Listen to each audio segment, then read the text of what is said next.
Vanakkam Max 11th Max exercise 7.2 question number 11.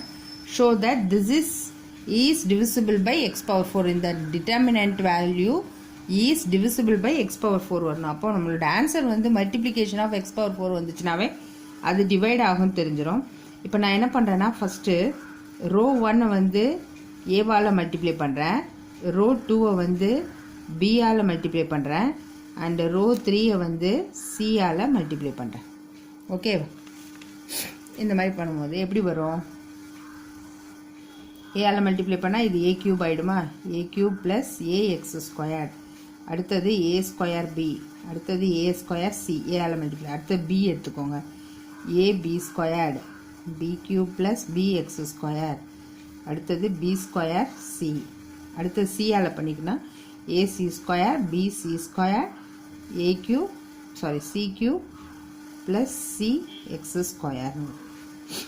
இப்போது இதுலேருந்து ABC, அதாவது டேக்கிங் ஏவை வந்து ரோ 1 இது காலம் 1லேருந்து எடுத்துடலாம், பியை வந்து காலம் 2லேருந்து எடுக்கலாம், சியை வந்து காலம் 3 C1 C2 C3ன்னு எடுக்கிறேன்.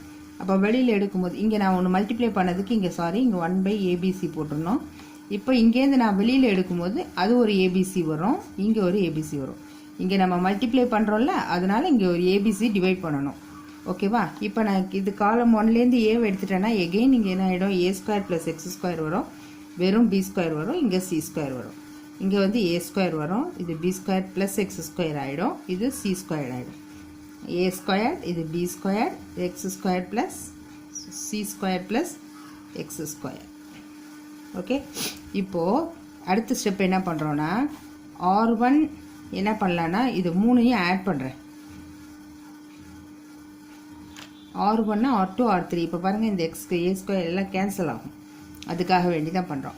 R1 இந்த ரோ 1 ரோ 2 ரோ 3 இது மூணுத்தையும் நம்ம இப்போ ஆட் பண்ணுறோம். இது என்ன ஆகிடும்? இது கேன்சல் ஆகி 1 ஆகிடும். ஆட் பண்ணோன்னா A square plus X square plus B square plus C square போட்டாச்சு. அடுத்தது அதே மாதிரி A square plus B square plus X square plus C square. Okay, அடுத்தது A square plus B square plus C square plus X square. இதெல்லாம் as usual B square, இது B square plus X square, இது B square C square C square C square plus X square. ஓகேவா? இப்போ இதை form பண்ணிக்கலாம். எல்லாமே ஒரே மாதிரி இருக்கு பாருங்க. ஏ ஸ்கொயர் இருக்குது, பி ஸ்கொயர் இருக்குது, சி ஸ்கொயர் இருக்குது, இங்கே X square. A square B square X square C square. அப்போ என்னென்னா taking a square plus b square plus c square plus x square from R1 row 1லேருந்து வெளியில் எடுத்துடலாம். அப்போ a square plus b square plus c square plus x square வெளியில் எடுத்துட்டோம்னா இங்கே என்ன இருக்கும்? 1 1 1. அது b square, இது as usual அப்படியே தான் இருக்கும். ஓகே, இப்போ என்ன பண்ணுறோன்னா இந்த C1ஐயும் C2வையும் மைனஸ் பண்ணால் 1 - 1 0. அதே மாதிரி C2 C3 மைனஸ் பண்ணால் 0. அதாவது C1ஐ வந்து C1 மைனஸ் C2, C2ஐ வந்து C2 மைனஸ் C3 எழுதினோன்னா இங்கே ப்ராக்கெட்டில் இருக்கிறது அப்படியே தான் இருக்கும். இங்கே என்ன ஆகிடும்? 1 - 1 1 - 1 1 - 1. இங்கே என்ன ஆகிடும்? b square minus b square minus X square, b square plus X square minus B square. இது அப்படியே தான் இருக்கும். இங்கே C square minus C square, C square minus C square minus X square, C square plus X square அப்படியே தான் இருக்கும். இப்போ இது கேன்சல், இதுவும் கேன்சல், இதுவும் கேன்சல், இதுவும் கேன்சல். அப்போ என்ன வரணும்? A square plus B square plus C square plus X square into 0 0 1 minus X square, இங்கே ப்ளஸ் எக்ஸ் ஸ்கொயர், இங்கே ஒரு பி ஸ்கொயர், இங்கே 0 minus X square C square plus X square. இப்போ இதுக்கு நம்ம டிட்டர்மினன்ட் வேல்யூ கண்டுபிடிக்க போகிறோம். இங்கே என்னது? 0 into anything is 0, 0 into anything is 0. அப்போ இந்த டேர்ம் மட்டும்தான் இருக்குது. அப்போது இங்கே என்ன இருக்குது? A square plus B square plus C square plus X square bracket போட்டுட்டு இப்போ இதெல்லாம் 1 மட்டும்தான் இருக்கும் இல்லையா? அப்போ 1 இன்ட்டு இதுவும் போய்டும் இதுவும் போய்டும் இல்லையா? அப்போ இது மல்டிப்ளை பண்ணால் x² × x² + x⁴ minus 0 into this is 0. அப்போ answer is x power 4. அப்போ எப்படி எழுதலாம் x power 4 into a squared plus b squared plus c squared plus x squared வருது இல்லையா? இப்போ இது என்ன ஆகும்? This is, therefore this is divisible by x power 4. Hence proved. Okay, next sum. Okay, question number 12. If A, B, C are all positive and or PQ or the term of a GP, show that this is equal to 0. நமக்கு ஏற்கனவே நமக்கு formula தெரியும். அதாவது AN is equal to A capital A போட்டுக்கலாம் R power N minus 1 தெரியும். இப்போ நம்ம first P இருக்கும் இல்லையா? P term and Q term. AP is equal to A R P minus 1. This is equal to அவங்க A எடுத்திருக்காங்க. அடுத்தது AQ is equal to A R power Q minus 1, that is B ன்னு எடுத்திருக்காங்க. அடுத்தது A R is equal to A R power R minus 1 வந்து C ன்னு எடுத்திருக்காங்க. இப்போ இங்கே ABCங்கிறதுக்கெல்லாம் இந்த லாகில் ABCக்கு நம்ம அப்ளை பண்ண போகிறோம். that is equal to log of A R power P minus 1, log of A R power Q minus 1, log of A R power R minus 1, மீதியெல்லாம் அப்படியே எடுத்து எழுதிக்க வேண்டியதான். ஓகே, ஈக்குவல் டு 0ன்னு தான் நம்ம ப்ரூவ் பண்ணோம். இருக்கட்டும், தட் இஸ் ஈக்குவல் டு இது லாக் ஆஃப் ஏபின்னு இருக்குது. அப்போ லாக் ஏ ப்ளஸ் லாக் பின்னு எழுதலாம் இல்லையா?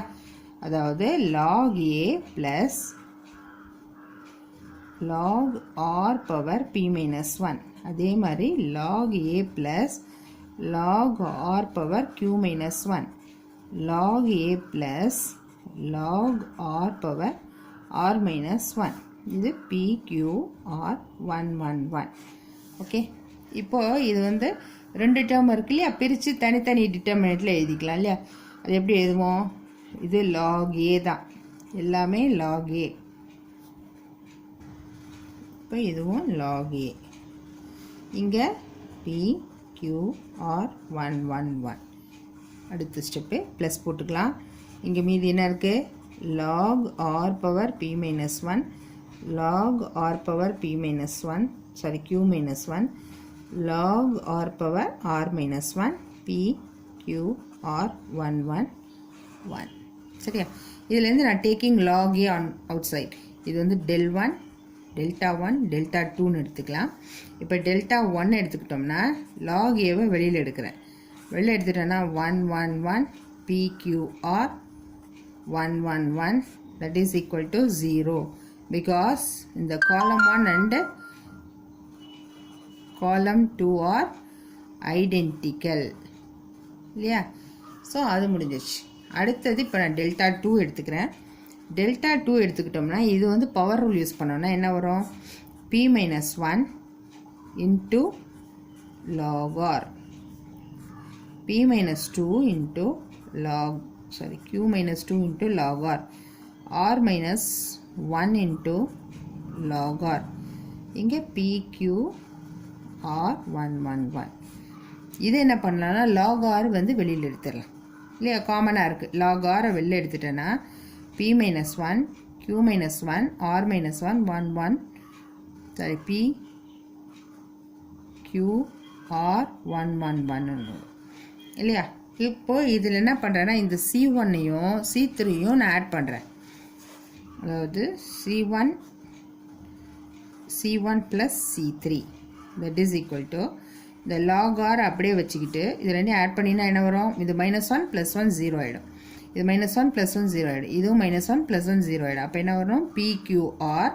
PQR 111. இப்போ இதுவும் ஈக்குவல் டு 0. அதாவது என்னது? இந்த C1ம் C3யும் identical. C1 and C3 are identical. Therefore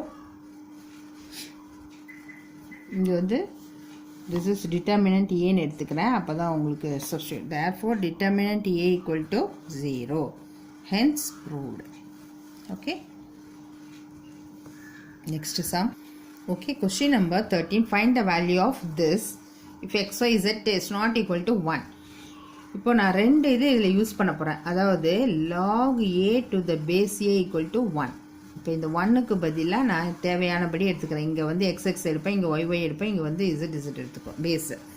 ஓகேவா, இது எடுக்கலாம். இன்னொன்று கண்டிஷன் இங்கே என்னென்னா log a to the base b எப்படி எழுதலாம்னா log a by log bன்னு எழுதலாம். ஓகே, நான் இப்போ இங்கே சப்ஸ்டியூட் பண்ணுறேன். என்ன பண்ணுறேன்னு பாருங்கள். 1க்கு பதிலாக log இந்த இடத்துல எல்லாமே xx பேஸ் இருக்கிறதுனால நான் xxன்னு எடுத்துக்கிறேன். இது log y, இது log z, எல்லாத்துக்குமே பேஸ் அவங்க x தான் கொடுத்துருக்காங்க. ஓகேவா, அடுத்ததுக்கு என்ன பண்ணுறோன்னா log y, சாரி இங்கே என்ன இருக்குது x, log x, இங்கே பேஸ் y கொடுத்துருக்காங்க. இந்த 1க்கு பதிலாக நம்ம என்ன பண்ணோம்னா log y to the base y, இங்கே log z to the base y. அடுத்தது இங்கே என்ன இருக்கோ அதே எடுத்துக்கலாம். z log y to the base z, இங்கே log z to the base z நம்ம எடுத்துக்கிறோம் 1 1ன்றது. இப்போ log a to the base b எப்படின்னா log a by log bன்னு எழுதலாம் இல்லையா. அப்போ அதே மாதிரி எழுதிக்கலாம் log x by log x. இப்போ இங்கே பேஸ் வந்து நம்மளே ஒரு a போட்டுக்கலாம். அதே மாதிரி log y by log x, இதுக்கும் பேஸ் a போட்டுக்கலாம். log z by log x, இதுக்கும் பேஸு a போட்டுக்கலாம்.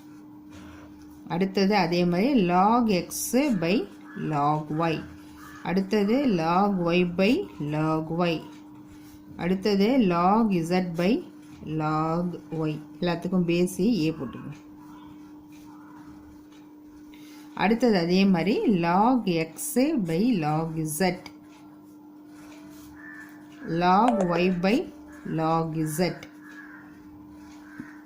அடுத்தது log z by log z, எல்லாத்துக்குமே பேஸ் வந்து a போட்டுக்கலாம். ஓகே, இப்போ என்ன பண்ணலான்னா எல்லாத்துலேயுமே log x இருக்குது பாருங்கள். இங்கே log y, இங்கே log z. அப்போது எப்படி எழுதலான்னா taking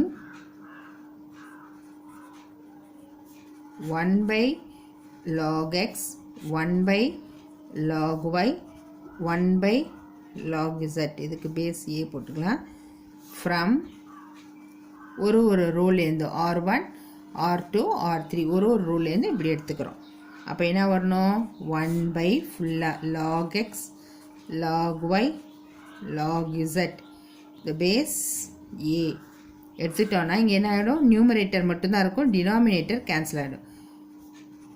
அடுத்தது log y log z a, எல்லாமே சேமாக இருக்கும் பாருங்கள். log x log y log z, log x log y log z, எல்லாத்துக்கும் பேஸ் வந்து a போட்டுக்கோங்க.